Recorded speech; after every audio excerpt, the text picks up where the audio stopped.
Break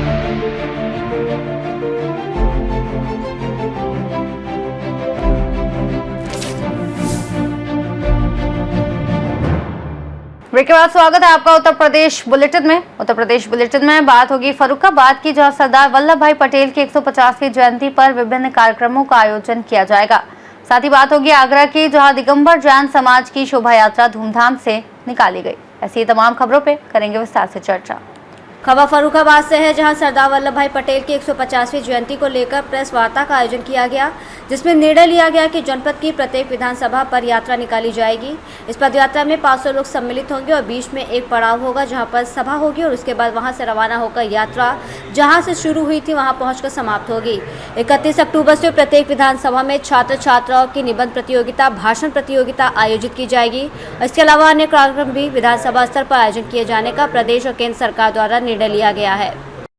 चरण में जिला स्तरीय पदयात्राएं 31 अक्टूबर 25 से 25 नवंबर 2025 तक हैं।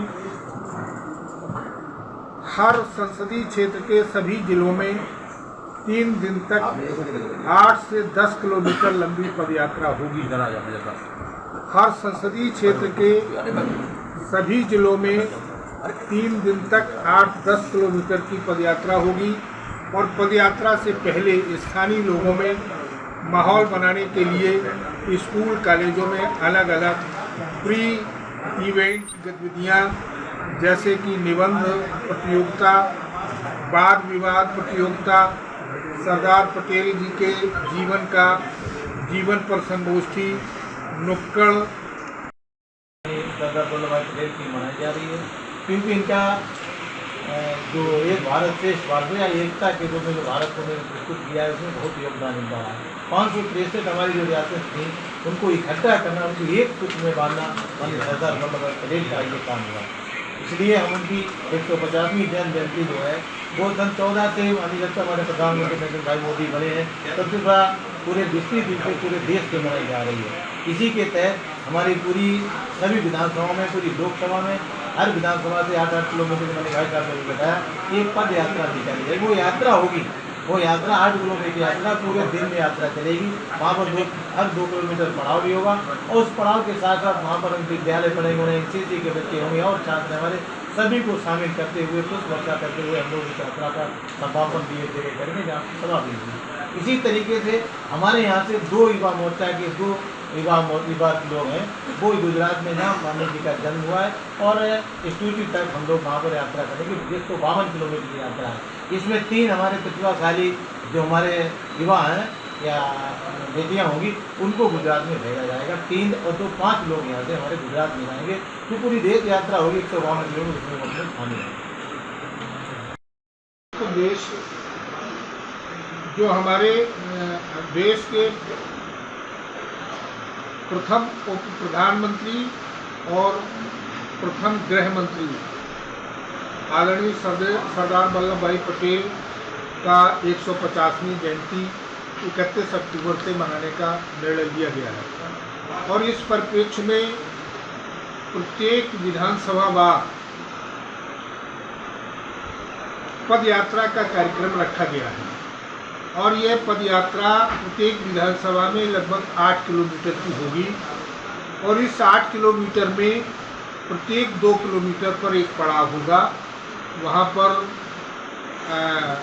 जो हमारे कार्यकर्ता नेतागण सम्मिलित होंगे उसमें से जहाँ से यात्रा हमारी प्रारंभ होगी कम से कम 500 व्यक्ति रहेंगे और वहाँ के प्रत्येक शक्ति केंद्र और बूथ पर उनका पुष्प वर्षा करके उनका स्वागत यात्रा का करेंगे और इस प्रकार से सरदार वल्लभ भाई पटेल ने हमारे देश के प्रति क्या किया उनके व्यक्तित्व और कृतित्व पर सब प्रकाश डालेंगे और एक यात्रा के प्रारंभ में सभा और एक समापन पर सभा होगी। उसमें विचार रखे जाएंगे कि हमारे देश के प्रति सरदार वल्लभ भाई पटेल ने जो काम किए हैं वो हमारी देश की जनता के बीच में जाए, यह उद्देश्य उसका रखते हैं। यात्रा में कितने युवाओं को शामिल करने का उद्देश्य है? मैंने आपको बताया कि यात्रा में जहाँ से यात्रा प्रारंभ होगी वहाँ से 500 कम से कम 500 व्यक्ति चलेंगे, अधिक से अधिक और भी हो सकते हैं। और वो 500 व्यक्ति जो हमारी कार्यकर्ता होंगे, नेतागण होंगे, वो जहाँ से प्रारंभ होगी और आखिरी तक समापन तक वो रहेंगे। इस बीच में प्रत्येक शक्ति केंद्र और प्रत्येक बूथ से हमारे कार्यकर्ता होंगे और उस यात्रा का स्वागत भी करेंगे तो वर्षा करके। ये लक्ष्य है और सरदार वल्लभ भाई पटेल के कर्तव्य व्यक्तित्व पर विचार करेंगे। और जहाँ पर हमारे स्कूल कॉलेजेस हैं, जहाँ पर और भी संस्थाएं चल रही हैं, वहाँ पर उनका छात्रों को भी एकत्रित करके उनमें सम्मिलित करने का कार्यक्रम है और छात्रों में प्रतियोगिता के माध्यम से सरदार वल्लभ भाई पटेल के बारे में उन सभी को जानकारी हो, इस प्रकार के कार्यक्रम पूरे भारतवर्ष में रहते हैं। फर्रुखाबाद से सीनियर संवाददाता आदेश की रिपोर्ट। आगरा जनपद के कस्बा बरहन में दिगंबर जैन समाज की शोभा यात्रा धूमधाम से निकल गई, जिसमें जैन समाज के अनुयायी नाचते गाते नजर आए। शोभा यात्रा में सैकड़ों जैन समाज के महिला पुरुष बच्चे शामिल रहे। शोभा यात्रा का जगह जगह नागरिकों ने पुष्प वर्षा का स्वागत किया। बरहन जैन समाज के अध्यक्ष सत्येंद्र कुमार जैन ने बताया कि किन्हीं कारणों से इस बार शोभा यात्रा देरी से निकल गई, लेकिन हर साल की अपेक्षा इस बार भव्य कार्यक्रम होने जा रहे हैं, जिसमें राज्यसभा सांसद नवीन जैन, केंद्रीय राज्य मंत्री SP सिंह बघेल, एतमादपुर विधायक धर्मपाल सिंह शामिल होंगे। पूरे दिन सांस्कृतिक कार्यक्रम चलेंगे और शाम को सम्मेलन का आयोजन होगा। नाम मैं PS कुमार जैन, दिगंबर जैन समाज का इस समय मंत्री हूँ। और प्रोग्राम है, कहाँ से कहाँ तक यात्रा निकाली जा रही है? ये हमारी रथ यात्रा वार्षिक रथ यात्रा रहती है जी। और उसका आयोजन किया जा रहा है। वैसे तो आयोजन में बहुत उत्साह है लोगों में, और अब की 15 साल बाद लगभग रात्रिकालीन कार्यक्रम भी हम कर रहे हैं जी। इसमें कई सम्मेलनों का आयोजन किया जा रहा है और इसमें केंद्रीय मंत्री जो हमारे SP सिंह बघेल जी हैं, वो आमंत्रित हैं और वो रात को उसका उद्घाटन करेंगे। कैसा माहौल है अभी यात्रा जो निकल रही है? लोगों में बहुत उत्साह है, लोगों में बहुत धार्मिक प्रभावना है और लोगों को बहुत अच्छा लग रहा है। वीरेंद्र कुमार जैन, बरहन जैन समाज से हूँ और बरहन जैन समाज का आज मेला 15 साल बाद हो रहा है। बहुत ही लोगों में उल्लास है। बैंड भी बहुत अच्छा आगरा से आया है, किशोर बैंड, और उसके साथ साथ जो अध्यक्ष हैं सत्येंद्र कुमार जैन पत्रकार, उनकी अध्यक्षता में मंत्री प्रियेश जैन, सुनील जैन कोषाध्यक्ष की अध्यक्षता में जो मेला निकाला जा रहा है, बहुत ही अभूतपूर्व मेला निकाला जा रहा है। ये मेला अपने परंपरागत जगह जो मेला स्थल है उसमें बहुत ही भव्य तरीके से बनाया गया है। उसका पंडाल भी बहुत अच्छा बनाया गया है। साथ ही मुख्य अतिथि में श्री नवीन जैन जी, विधायक धर्मपाल जी एवं रात्रि के कवि सम्मेलन के उद्घाटन के लिए मंत्री अपने SP सिंह बघेल जी आएंगे। इसमें सभी जैन समाज सहयोग दे रहा है और बहुत ही उल्लास है। रात में कवि सम्मेलन का भी आयोजन किया गया है। सत्येंद्र कुमार जैन, दिगंबर जैन समाज बरहन का अध्यक्ष हूँ। ये हमारे प्रोग्राम है, कहाँ से कहाँ तक यात्रा निकाली जा रही है? ये दिगंबर जैन मंदिर से रथ यात्रा प्रारंभ होती है, जो वैसे तो हर साल निकाली जाती है। और हमारी जो दिगंबर जैन धर्मशाला है, वहाँ पे इसका समापन होता है रथ यात्रा का। वहाँ धार्मिक प्रभावनाओं को बढ़ाना है, लोगों में उत्साह भी है यात्रा को लेकर। और लगभग 1.5 दशक बाद ऐसी यात्रा करीब 1.5 दशक बाद इस तरह की यात्रा निकाली जा रही है। वैसे तो हर साल निकाली जाती थी, लेकिन कुछ परिस्थितियां ऐसी रहीं जो बीच में कुछ इस तरह से नहीं निकाल पाए हम लोग। लेकिन इस बार जो है लोगों में उत्साह को देखते हुए हमने पूरा कार्यक्रम निश्चित किया था और उस कार्यक्रम में हम जो है लगातार सफल हो रहे हैं। रथ यात्रा कस्बे का भ्रमण करने के बाद दिगंबर जैन धर्मशाला में जो बने विशाल पंडाल में पहुंच रही है, जहां पर बच्चों द्वारा सांस्कृतिक कार्यक्रम भी किए जाएंगे और रात में विराट कवि सम्मेलन होगा। आगरा से सीनियर संवाददाता विष्णु बघेल की रिपोर्ट।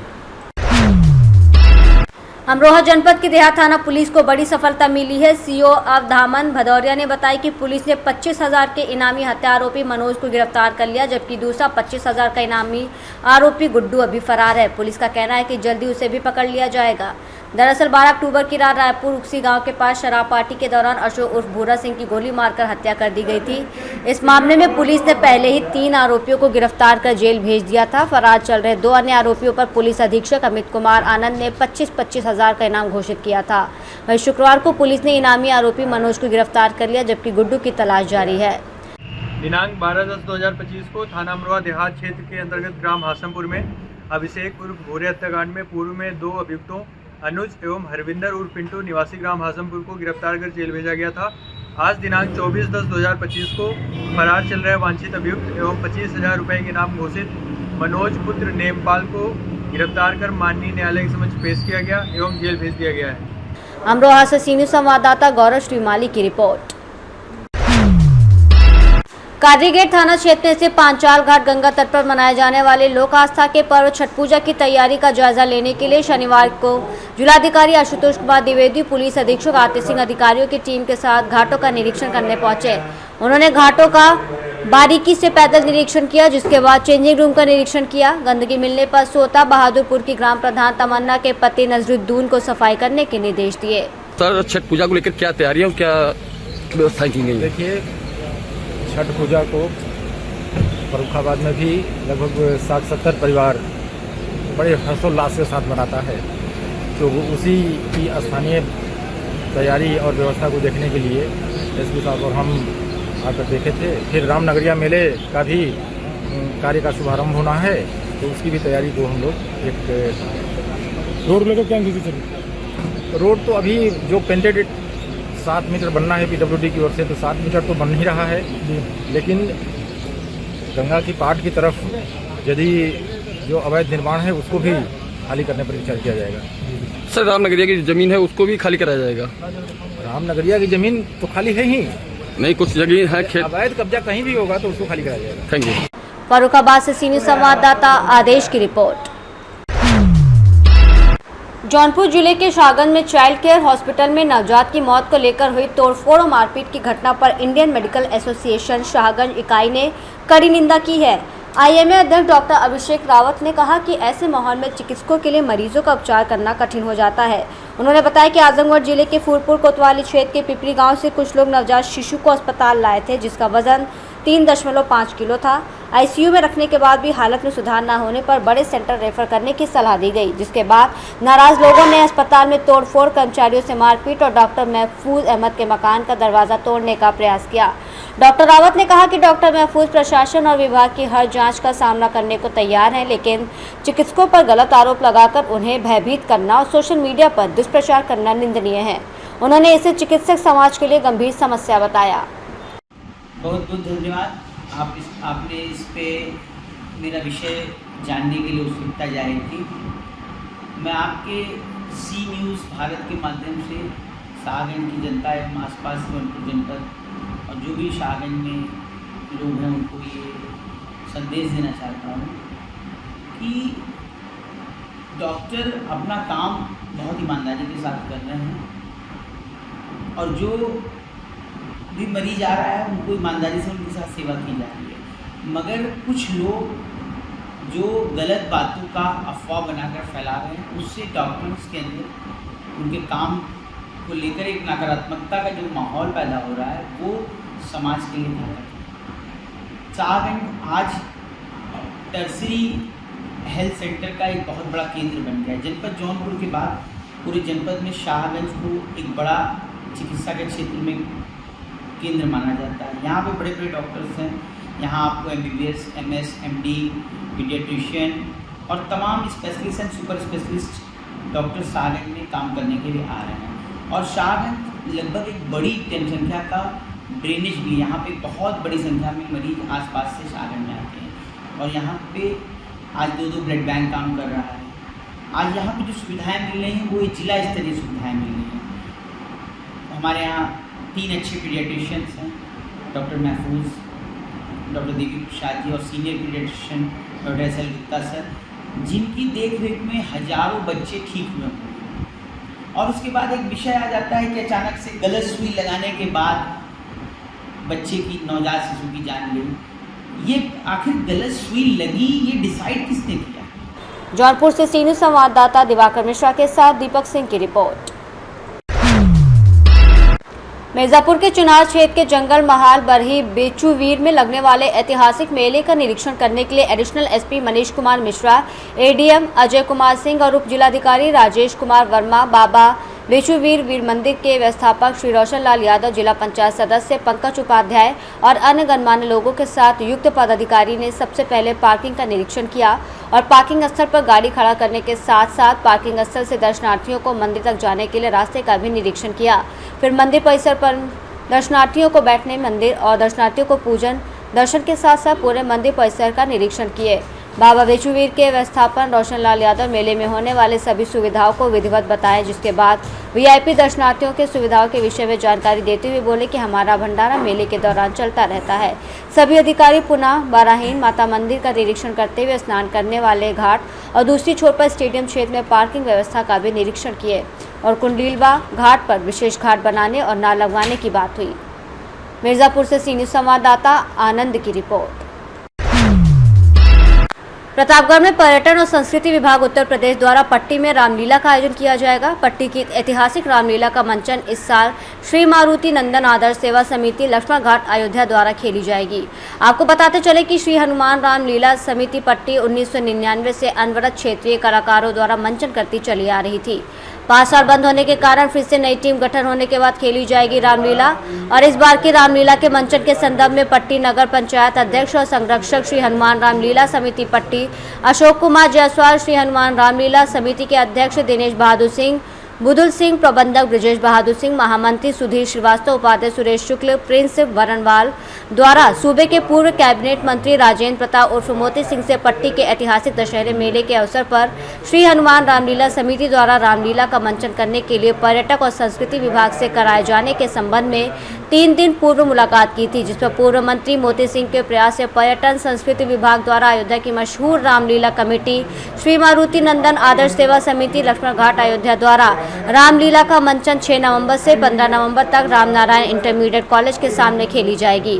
पूर्व कैबिनेट मंत्री मोती सिंह के सामाजिक और धार्मिक कार्य के लिए श्री हनुमान रामलीला समिति के समस्त पदाधिकारी सदस्यों सहित क्षेत्रवासियों में खुशी का माहौल रहा। प्रतापगढ़ से सी न्यूज़ संवाददाता रोहित जायसवाल की रिपोर्ट। आगरा जिले के बरहन क्षेत्र के गांव बनईपैट में 9 नवंबर को होने वाली किसान महापंचायत अब 6 नवंबर को आयोजित की जाएगी। इसकी जानकारी भारतीय किसान यूनियन भानु के राष्ट्रीय प्रमुख प्रवक्ता बच्चू सिंह चौहान ने प्रेस वार्ता कर मीडिया को दी। उन्होंने कहा कि इस महापंचायत को राष्ट्रीय अध्यक्ष ठाकुर भानु प्रताप सिंह संबोधित करेंगे। उन्होंने कहा कि महापंचायत को उद्देश्य किसानों को डीएपी और यूरिया की समस्या, किसानों की खतौनी में हिस्सा छटाई, स्मार्ट मीटर समस्याओं को लेकर महापंचायत आयोजित की जाएगी। इसके साथ ही पशु पैट मलिक के पोते के अपहरण के बाद की गई हत्या का मुद्दा और उनकी एक तेल माफिया द्वारा जमीन हड़पने का भी उठाया जाएगा। आगरा से सी न्यूज़ संवाददाता विष्णु बघेल की रिपोर्ट। इस बुलेटिन में फिलहाल के लिए इतना ही। देश और दुनिया की तमाम बड़ी जानकारियों के लिए देखते रहिए सी न्यूज़ भारत।